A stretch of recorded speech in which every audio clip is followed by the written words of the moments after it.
CMSൻ്റെ online ക്ലാസ്സിലേക്ക് സ്വാഗതം. 10ാം ക്ലാസ്സിലെ ടെസ്റ്റാണ് എടുക്കുന്നത്.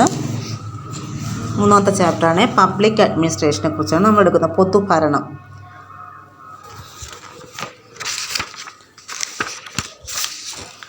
പൊതുഭരണത്തെക്കുറിച്ച് നമുക്ക് നോക്കാം. അപ്പോൾ നമ്മൾ പല കാര്യങ്ങൾക്കും ഗവൺമെൻറ് ഇൻസ്റ്റിറ്റ്യൂഷനിലൊക്കെ നമ്മൾ സമീപിക്കാറുണ്ടല്ലേ, പല കാര്യങ്ങൾക്ക് വേണ്ടിയിട്ടൊക്കെ. അപ്പോൾ അത് എന്തിനു വേണ്ടിയാണ് ഈ ഗവൺമെൻറ് ഇൻസ്റ്റിറ്റ്യൂഷൻസ് ഉണ്ടാക്കുന്നത്?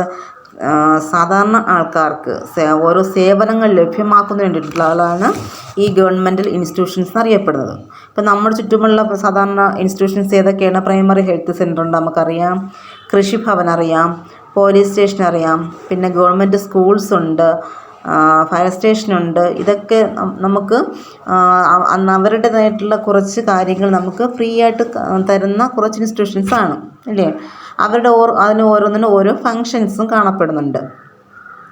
അപ്പം എന്താണ് പബ്ലിക് അഡ്മിനിസ്ട്രേഷൻ എന്നുള്ളത്? ഗ്ലാഡൻ്റെ അഭിപ്രായം നമുക്ക് എന്താണെന്ന് നോക്കാം. എന്താണ് പബ്ലിക് അഡ്മിനിസ്ട്രേഷൻ എന്ന് അദ്ദേഹം പറയുന്നത്? Public administration is concerned with the administration of the government. അപ്പോൾ പബ്ലിക് അഡ്മിനിസ്ട്രേഷൻ, പൊതുഭരണം എന്നറിയപ്പെടുന്നത് എന്തിനെക്കുറിച്ചുള്ളതാണ്?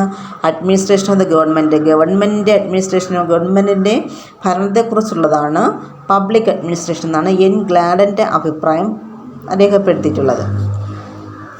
അപ്പോൾ നമുക്കിപ്പോൾ ഇതിലെന്താ പറയുക വെച്ചാൽ, എന്താണ് പബ്ലിക് അഡ്മിനിസ്ട്രേഷൻ എന്ന് വെച്ചാൽ, public administration is the effective utilisation of men and materials for implementation of existing laws, governmental policies, programmes and development projects. Governmental institutions are part of the public administration. എന്താണ് public administration നമുക്ക് ചോദിച്ചാൽ നമുക്ക് എന്ത് പറയാടെ? It is the effective utilisation men and materials. അപ്പം മനുഷ്യൻ്റെയും വിഭവങ്ങളുടെയും നല്ല യൂട്ടിലൈസേഷനാണ്, ഉപയോഗപ്പെടുത്തുകയാണ്. ഇതിനൊക്കെ വേണ്ടിയാണ് for the implementation existing laws, ഉള്ള നിയമങ്ങളെ കുറച്ചുകൂടി ഫലവത്തായിട്ട് ഇംപ്ലിമെൻറ്റ് ചെയ്യാനും, പിന്നെയോ ഗവൺമെൻറ് പോളിസീസ് നല്ല രീതിയിൽ ഏറ്റെടുക്കാനും, പിന്നെ ഡെവലപ്മെൻറ്റ് പ്രോജക്ട്സ് തയ്യാറാക്കാനുമുള്ള ഒരു എഫക്റ്റീവ് യൂട്ടിലൈസേഷനാണ് വിളിക്കുന്ന പേരാണ് പബ്ലിക് അഡ്മിനിസ്ട്രേഷൻ എന്ന് വിളിക്കുന്നത്.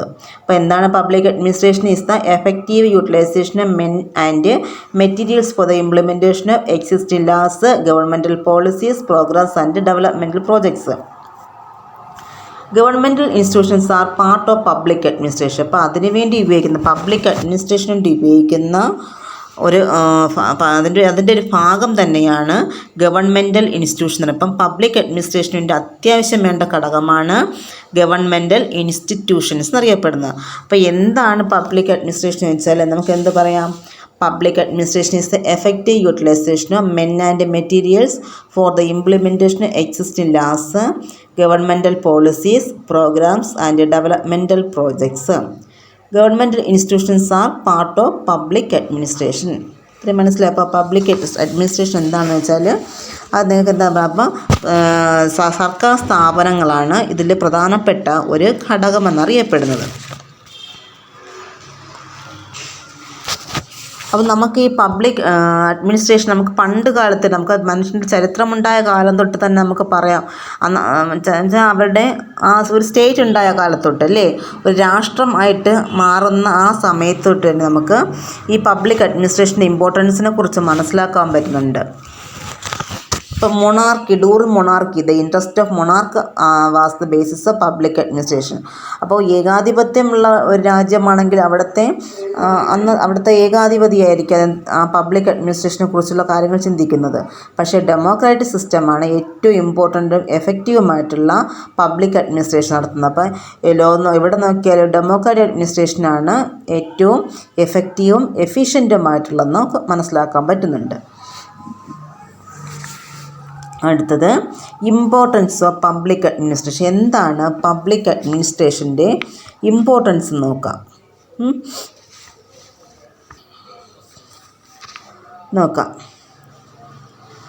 കുറച്ച് ടൈറ്റിൽസ് കൊടുത്തിട്ടുണ്ട് അല്ലേ. Some services that people receive through government institutions are stated in them. അപ്പോൾ ചില കാര്യങ്ങൾ എന്ത് ചെയ്യണം, നമുക്ക് തരുന്നുണ്ട്, കുറച്ച് കാര്യങ്ങൾ സർക്കാർ നമുക്ക് തരുന്നുണ്ട്. അതെല്ലാം നമുക്ക് അവകാശമുള്ളതാണല്ലേ കുറച്ച് കാര്യങ്ങളൊക്കെ. Government try to find solutions to various problems and ensure the welfare of welfare of the people through public administration. അപ്പം ജനങ്ങളുടെ വെൽഫെയറിനെ കുറിച്ച്, വെൽഫെയർ ക്ഷേമത്തിൽ അടിസ്ഥാനമാക്കിയിട്ടുള്ള ഒരു ഗവൺമെൻറ് എന്ത് ചെയ്യുന്നുണ്ട്, പബ്ലിക് അഡ്മിനിസ്ട്രേഷന് വേണ്ടിയിട്ട് ശ്രമിക്കുന്നുണ്ട്. അത് നടപ്പിലാക്കുന്നത് പബ്ലിക് അഡ്മിനിസ്ട്രേഷനിലൂടെയാണ്. അപ്പോൾ അതിൻ്റെ സിഗ്നിഫിക്കൻസ് എന്തൊക്കെയാണെന്ന് നോക്കാം.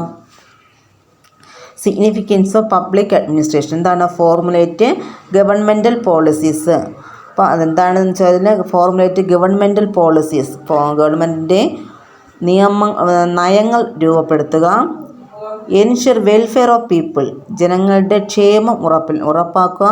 Find out solutions to public interest, public issues, പൊതുജനങ്ങൾക്ക് വരുന്ന ബുദ്ധിമുട്ടുകൾക്കൊക്കെ സൊല്യൂഷൻസ് കണ്ടുപിടിക്കുക. പിന്നെയോ പ്രൊവൈഡ് ഗുഡ്സ് ആൻഡ് സർവീസ്, അവർക്ക് ആവശ്യ സാധനങ്ങളൊക്കെ അവർക്ക് ലഭ്യമാക്കുക. ഇതൊക്കെയാണ് സിഗ്നിഫിക്കൻസ്, പബ്ലിക് അഡ്മിനിസ്ട്രേഷൻ്റെ സിഗ്നിഫിക്കൻസ് എന്നറിയപ്പെടുന്നത്. അപ്പോൾ എന്തൊക്കെയാണത്? ഗവൺമെൻറ് നയങ്ങൾ രൂപപ്പെടുത്തുക, പിന്നെ ഈ നയങ്ങൾ എന്ത് ചെയ്യുക, ജനങ്ങളുടെ വെൽഫെയറിന് വേണ്ടി ഉപയോഗിക്കുക. പിന്നെയോ പബ്ലിക് ഇഷ്യൂസ് എല്ലാം അവർക്ക് അതിന് സൊല്യൂഷൻ കണ്ടെത്തി കൊടുക്കുക. അതുപോലെ തന്നെ അവർക്ക് വേണ്ടുന്നുള്ള ഗുഡ്സ് ആൻഡ് സർവീസ് പ്രൊഡ്യൂസ് ചെയ്താണ് പബ്ലിക് അഡ്മിനിസ്ട്രേഷൻ്റെ ഏറ്റവും പ്രാധാന്യം എന്നറിയപ്പെടുന്നത്. ഇപ്പം നമുക്ക് ഗാന്ധി വിഭാവനം ചെയ്തിട്ടുള്ള ഒരു അഡ്മിനിസ്ട്രേഷൻ നമുക്കറിയാം അല്ലേ, ഗ്രാമ സ്വരാജ്. ഇതൊക്കെ അതിൽ എന്താ വരുന്നത്? ഇതെല്ലാം ഉൾക്കൊള്ളുന്ന ഒരു കാര്യമാണ് അദ്ദേഹം തൻ്റെ ഗ്രാമ സ്വരാജ് എന്നുള്ള ഒരു വാക്കിലൂടെ അദ്ദേഹം ഉൾക്കൊള്ളിച്ചിട്ടുള്ളത്. Gandhi expected the protection of interest of all through public administrations. പക്ഷെ നമുക്കറിയാമല്ലോ, ചില ആൾക്കാർക്ക് എന്ത് ചെയ്യണം എന്ന് ഗവൺമെൻറ്റിൽ നിന്ന് പ്രയോറിറ്റി കൊടുക്കാറില്ല. അവർക്കത് കിട്ടില്ലാത്തത് കൊണ്ട് തന്നെ ഗവൺമെൻറ് നയങ്ങളൊന്നും ചില ഭാഗത്ത് എത്തിച്ചേരില്ല. അതുകൊണ്ട് തന്നെ അങ്ങനെയുള്ള ആൾക്കാർക്ക് വേണ്ടിയിട്ട് കുറച്ച് പ്രയോറിറ്റി കൊടുക്കാറുണ്ട്. Gandhiji's concept of Grama Swaraj influenced India's outlook of public administration to a great extent. അപ്പം അവിടെ പബ്ലിക് അഡ്മിനിസ്ട്രേഷൻ ഏറ്റവും കൂടുതൽ അഫക്റ്റ് ചെയ്യപ്പെടുന്ന ഒരു നയമാണ് ഗ്രാമ സ്വരാജ്. അത് ആര് കൊണ്ടുവന്നു വെച്ചാൽ ഗാന്ധിജിയുടെ വീവിലുള്ളതാണ് കേട്ടോ. ഇത്രയും കുറച്ച് നമുക്ക് ആമുഖം പോലെ നമുക്ക് പഠിച്ചു പോകാം. നമുക്കിപ്പം എന്താണ് പബ്ലിക് അഡ്മിനിസ്ട്രേഷൻ എന്ന് പറഞ്ഞു തന്നു, പിന്നെന്താ പറയേണ്ടത്, അതിൻ്റെ ഇമ്പോർട്ടൻസ് പറഞ്ഞു തന്നു, സിഗ്നിഫിക്കൻസ് എന്തൊക്കെയാണെന്ന് പറഞ്ഞു തന്നു, അതിൽ ഗാന്ധിജിയുടെ നയം എന്താണെന്ന് നമ്മൾ കുറച്ച് പറഞ്ഞു. അടുത്തിന് വരുന്നത് ഉദ്യോഗസ്ഥ വൃന്ദത്തെക്കുറിച്ചാണ് പഠിക്കുന്നത്. ബ്യൂറോക്രസി, ഉദ്യോഗസ്ഥ വൃന്ദം. നമ്മൾ നേരത്തെ പറഞ്ഞല്ലേ, പബ്ലിക് അഡ്മിനിസ്ട്രേഷനിൽ ഏറ്റവും കൂടുതലും നടപ്പിലാക്കാൻ പറ്റുന്ന സ്ഥാപനങ്ങളാണ് ഗവൺമെൻറ്റൽ ഇൻസ്റ്റിറ്റ്യൂഷൻസ്. അപ്പോൾ അത് നിയന്ത്രിക്കാൻ അതിന് വേണ്ടിയിട്ട് എന്തായാലും ഉദ്യോഗസ്ഥർ വേണം അല്ലേ. അപ്പോൾ ആ ഉദ്യോഗസ്ഥന്മാരെ കുറിച്ച് അങ്ങനെ അടങ്ങിയിട്ടുള്ളതാണ് ബ്യൂറോക്രസി എന്നറിയപ്പെടുന്നത്. The new titles refer to the decision government for public welfare. The new titles refer to the decision the governments for public welfare. ഇതേക്കുറിച്ച് ന്യൂസ് കൊടുത്തിട്ടുണ്ട് അല്ലേ. Application invite for scholarship, government assistance to expand rice cultivation, distributor flood relief funds, religion camps to collect tax. ഇങ്ങനെ കുറച്ച് news കട്ടിങ്സൊക്കെ ഇവിടെ കൊടുത്തിരിക്കുന്നു അല്ലേ. ഇതൊക്കെ ഇതിനെക്കുറിച്ചാണ് പറയപ്പെടുന്നത്. ഇതെല്ലാം ജനങ്ങളുടെ വെൽഫെയർ അവർ കുറച്ച് എടുക്കുന്ന കുറച്ച് സ്റ്റെപ്പുകളെ കുറിച്ചാണ് പറയപ്പെടുന്നത് അല്ലേ. സ്കോളർഷിപ്പിന് നമ്മൾ ആപ്ലിക്കേഷൻ ക്ഷണിക്കുന്നു, പിന്നെ റൈസ് കൾട്ടിവേഷൻസിന് വേണ്ടിയിട്ട് സഹായങ്ങൾ കൊടുക്കുന്നുണ്ട്. Regional camps to collect tax collect ചെയ്യുന്ന ക്യാമ്പുകളൊക്കെ, പ്രാദേശിക ക്യാമ്പുകൾ കൊണ്ടുവരുന്നുണ്ട്. ഫ്ലഡ് റിലീഫ് ഫണ്ടുകൾ കൊടുക്കുന്നതിനെക്കുറിച്ചൊക്കെയാണ് ഇതിൽ പറയപ്പെടുന്നത്. അപ്പോൾ ഇതൊക്കെ ജനങ്ങൾക്ക് നേട്ടമുണ്ടാകുന്ന തരത്തിലാണ് ഇതെല്ലാം ഈ കാര്യങ്ങൾ കൈക്കൊണ്ടിരിക്കുന്നത്. Bureaucracy is constituted to help and advise the government and to execute the programmes. എന്തിനാണ് ഈ ബ്യൂറോക്രസി കൊണ്ടുവന്നിരിക്കുന്നത് വെച്ചാൽ നമുക്ക് എന്ത് മനസ്സിലാക്കാം. To help and advise the government, help ചെയ്യാനും ഉപദേശിക്കാനുമാണ് ഗവൺമെൻറ്റിനെ ടു എക്സിക്യൂട്ട് ദ പ്രോഗ്രാംസ്. എന്നിട്ട് അവർക്ക് അവരുടെ പ്രോഗ്രാംസുകളൊക്കെ എക്സിക്യൂട്ട് ചെയ്യാനും ഈ ബ്യൂറോക്രസി ഉണ്ടായാൽ മാത്രമേ സാധിക്കുകയുള്ളൂ കേട്ടോ. Several employees have been appointed for the day to day functioning of these institutions. അതിന് വേണ്ടിയിട്ട് എന്താണ്, സെവറൽ എംപ്ലോയീസ്, ധാരാളം എംപ്ലോയീസിനെ എന്ത് ചെയ്തിട്ടുണ്ട്, ഇതിലൊക്കെ നിയമിച്ചിട്ടുണ്ട്. ഇവരുടെ ഡേ ടു ഡേ ഫങ്ഷന് വേണ്ടിയിട്ട് നിയമിച്ചിട്ടുണ്ട്. The employees who work under public administrative system and administrator the country administer the country are together known as bureaucracy. അപ്പോൾ എന്താണ് ബ്യൂറോക്രസി എന്ന് വെച്ചാൽ ദ എംപ്ലോയീസ് ഈ വർക്ക് അണ്ടർ പബ്ലിക് അഡ്മിനിസ്ട്രേഷൻ. നമ്മളത്തെ പറഞ്ഞല്ലേ കുറച്ച് ഉദ്യോഗസ്ഥന്മാരെ ഇതിൻ്റെ തൊഴിൽ വേണ്ടിയിട്ട് ഇതിൽ നിയമിച്ചിട്ടുണ്ട് government സ്റ്റാഫുകളായിട്ട്.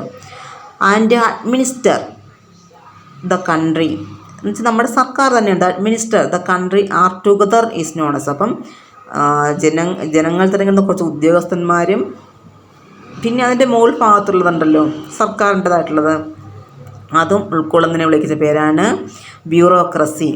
The employees who work under public administrative system and administer the country are together known as bureaucracy. അപ്പോൾ ഇത്രയാണ് ഉദ്യോഗസ്ഥ വൃന്ദത്തിൽ നമ്മൾ പറയുന്നത്. നോക്കാം ഇനി അടുത്ത്. Bureaucracy has certain basic features. കുറച്ച് ബേസിക് ഫീച്ചേഴ്സ് കാണപ്പെടുന്നുണ്ട്. എന്തൊക്കെയാണ് ആ ഫീച്ചേഴ്സ് എന്നൊക്കെ നോക്കാം. ഹൈറാർക്കിക്കൽ ഓർഗനൈസേഷൻ കാണപ്പെടുന്നുണ്ട്. പെർമനൻസ് ഉണ്ട്. Appointment on the basis of qualification, political neutrality, professionalism. ഇത്രയുമാണ് ബ്യൂറോക്രസിയുടെ ഫീച്ചേഴ്സ് എന്നറിയപ്പെടുന്നത്. അപ്പോൾ hierarchical organisation, bureaucracy is organised in such a way that there is one employee at top and the number of increases when it reaches its lower levels. So this is known as hierarchical organization. Hierarchy നമുക്കറിയാമല്ലേ, ഇപ്പം ശ്രേണീപരമായിട്ടുള്ള ഒരു സംഘാടനമാണ് ഇതിൽ കാണപ്പെടുന്നത്. ഇപ്പോൾ ഉദ്യോഗസ്ഥ ബന്ധത്തിലാണെങ്കിൽ എങ്ങനെയാണ്, is organised in such a way that there is one employee at the top and the number increased when it reaches the lower levels. അപ്പം മുകളിൽ ടോപ്പായിട്ടുള്ള ഒരു ഉദ്യോഗസ്ഥൻ കാണപ്പെടുന്നുണ്ട്. അതിന് താഴെ ബാക്കി കാര്യങ്ങളൊക്കെ ചെയ്യാൻ വേണ്ടിയിട്ട് എന്താണ് ഒരുപാട് താഴെ തട്ട് വരെയാകുമ്പോൾ ഒരുപാട് എംപ്ലോയീസ് കാണപ്പെടുന്നുണ്ട്. ഇങ്ങനെ വിളിച്ച പേരാണ് ഹൈറാർക്കിക്കൽ ഓർഗനൈസേഷൻ. നമുക്കിപ്പോൾ അറിയാം, ഒരു സ്കൂൾ പ്രവർത്തിക്കണമെങ്കിൽ തന്നെ അതിൻ്റെ മുകൾ തട്ടിൽ ഒരു വിദ്യാഭ്യാസ മന്ത്രി കാണും. അതിന് താഴെ ഓരോ സ്റ്റെപ്പുകളായിട്ട് തന്നെ അവർക്ക് ഉദ്യോഗസ്ഥന്മാരുണ്ടല്ലേ. ഏറ്റവും താഴെ ആ സ്കൂളിൽ ബെല്ലടിക്കുന്ന പ്യൂണ് വരെ അതിൽ ബന്ധപ്പെട്ട് ഹൈറാർക്കിക്കൽ ഓർഡറിൽ കാണപ്പെടുന്നതാണ്. അപ്പോൾ ഒരു ശ്രേണിപരമായ സംഘടന, ഓരോരുത്തർക്കും ഓരോ ജോലി കൊടുത്തുകൊണ്ട് അതിൻ്റെ സംഘടന നിർവഹിക്കുന്നു. അതാണ് ഹൈറാർക്കിക്കൽ ഓർഗനൈസേഷനിൽ അർത്ഥമാക്കുന്നത്.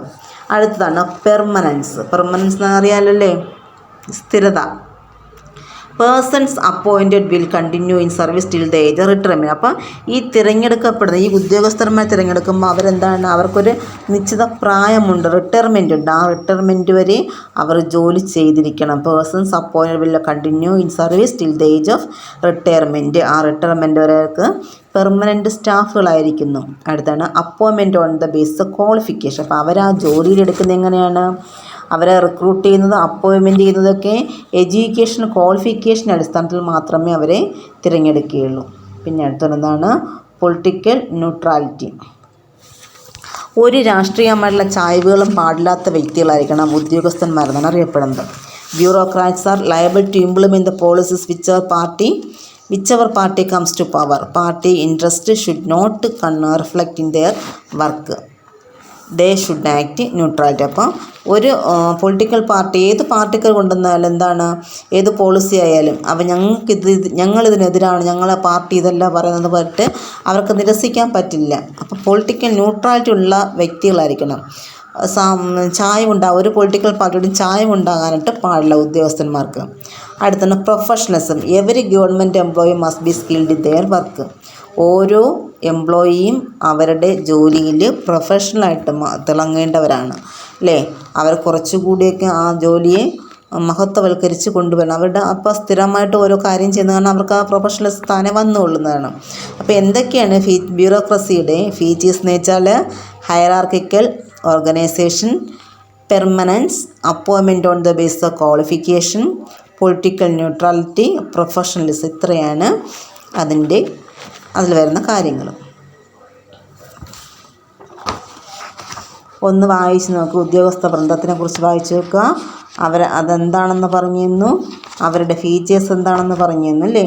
അപ്പോൾ ഇത്രയും ഒന്ന് വായിച്ച് നോക്കിയിട്ട് നിങ്ങൾ എഴുതി നോക്കുക. അപ്പോൾ നിങ്ങൾക്ക് മനസ്സിലാക്കാൻ പറ്റുമെന്നറിയാമല്ലോ. നമുക്ക് ബാക്കി ഇനി അടുത്ത ക്ലാസ് നോക്കാം.